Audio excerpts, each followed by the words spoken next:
Good evening बच्चों। आज हम लोग शेक्सपियर, विलियम शेक्सपियर का sonnet number 18 shall I compare thee to summer's day पढ़ेंगे। बच्चों, आप लोग जैसे जानते हो, मैंने क्लास में भी डिस्कस किया था। William Shakespeare world famous dramatist and writer हैं। उनका जन्म 1564 में और डेथ 1616 में हुआ था। 16 सेंचुरीज़ के एक टॉप मोस्ट राइटर के रूप में, जिन्होंने बहुत सारे सोनेट्स 154 सोनेट्स उन्होंने लिखा, जिसमें कुछ सोनेट्स उन्होंने टू माई डार्क लेडी अपने वाइफ के लिए लिखा और कुछ सोनेट्स उन्होंने अपने friend the earl of Pembroke के लिए लिखा।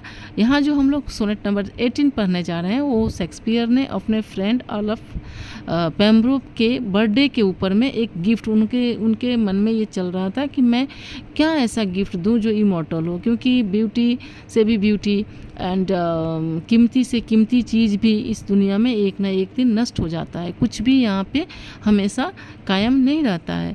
तो उनका कहना था कि मैं कौन सा ऐसा गिफ्ट दूं अपने फ्रेंड को जो उसके लिए अमर हो जाए और वो सबके लिए अमर हो जाए। इसके लिए उन्होंने चुना कि उन्होंने अपने दोस्त के लिए एक सोनेट लिखा और इस सोनेट में उन्होंने अपने दोस्त की तुलना बहुत सारे चीज़ों से किया है। समर्स डे से करना चाहा है, जो इंग्लैंड में काफ़ी प्लीजेंट माना जाता है, और तब उन्होंने कंपेयर किया है समर्स के डे को अपने फ्रेंड के साथ, और उन्होंने पाया कि नहीं, उनका फ्रेंड मोर एनर्जेटिक, मोर टेम्परेट है और ज़्यादा अच्छा है वो किसी भी कंपैरिजन से। और इस तरह से उन्होंने यहाँ पे अपने फ्रेंड को ज़्यादा अप्रिसिएट किया है।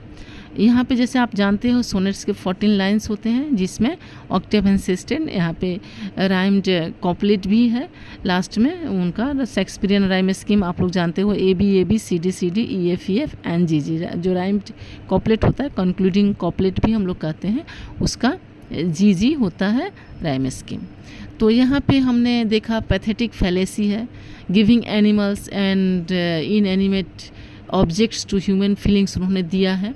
पर्सनिफिकेशन भी इसको कहते हैं, just giving any type of human qualities to animals और इन एनिमेट ऑब्जेक्ट्स। जहाँ पे हम लोग ने देखा है कि उन्होंने सन के साथ तुलना किया है।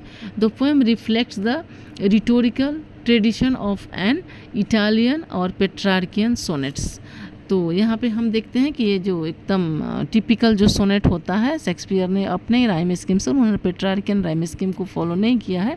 ये जो है याम्बिक पेंटामीटर 3 क्वाट्रेंस फॉलोड बाय ए कॉपलेट। यहाँ पे हम लोग ने देखा है याम्बिक पेंटामीटर लाइन्स है और 3 क्वाट्रेंस है, जो एक कॉपलेट से फॉलो किया गया है।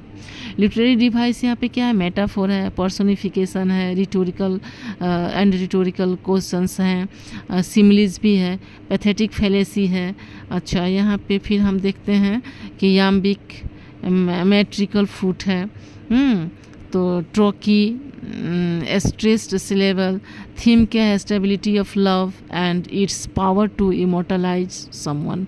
तो यहाँ जो थीम जो है वो, उसको सपोर्टिंग लाइन यहाँ पे बड़ा ही प्यारा है कि so long as man can breathe or eyes can see, so long lives this and this gives life to thee. तो यहाँ पे उन्होंने जो so long as man can breathe and eye can see, so long lives this and this gives life to thee, ये जो है stability of love and its power to immortalise the his friend, यहाँ पे हम देखते हैं।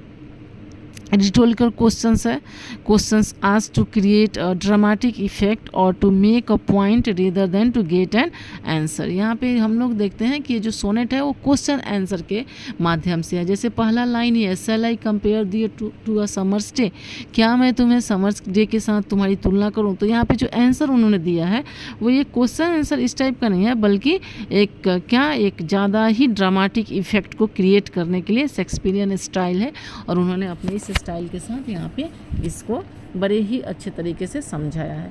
तो हम लोग बच्चों चलो देख लेते हैं इसमें कौन कौन से इंपॉर्टेंट क्वेश्चन आंसर्स हैं। तो what is the poem central question, the speaker asked if they should, the speaker asked if they should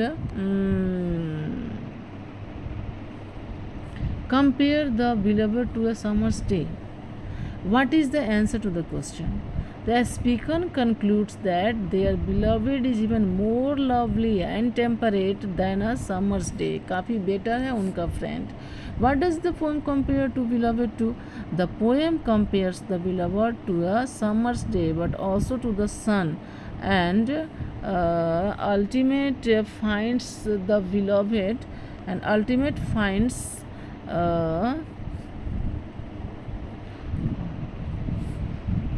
that beloved to be more constant and beautiful.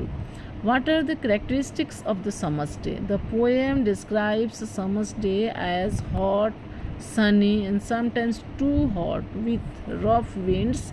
That's why he don't want to compare his friend with summer's day, because his friend is more lovely and more temperate.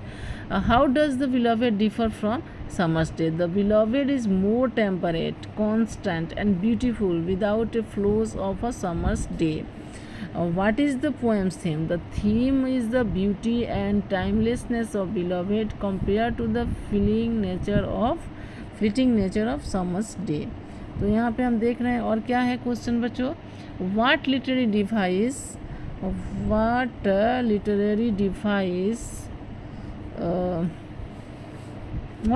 Shakespeare use, यहाँ पे कौन सा literary device? Shakespeare employs metaphor comparing to the beloved to summer's day, यही तो है metaphor.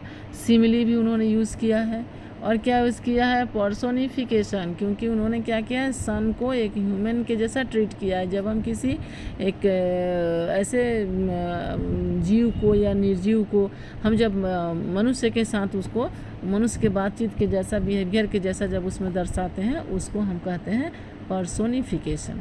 What is the poem's structure? The poem follows the traditional sonnet structure of 14 lines. The rhyme scheme हमने पहले ही कहा था, A B C D E F G G. What is the significance of the final couplet? The final couplet, so long as man can breathe or eyes can see, so long lives this and gives life to thee, suggests the poem itself will give the beloved immortality. तो हम देख सकते हैं कि कितना प्यारा यहाँ पे पोएम है और कितने सुंदर से इसको प्रेजेंट किया गया है. अगर आपसे इससे रिलेटेड और भी कोई क्वेश्चंस हो तो feel free to ask me. Thank you.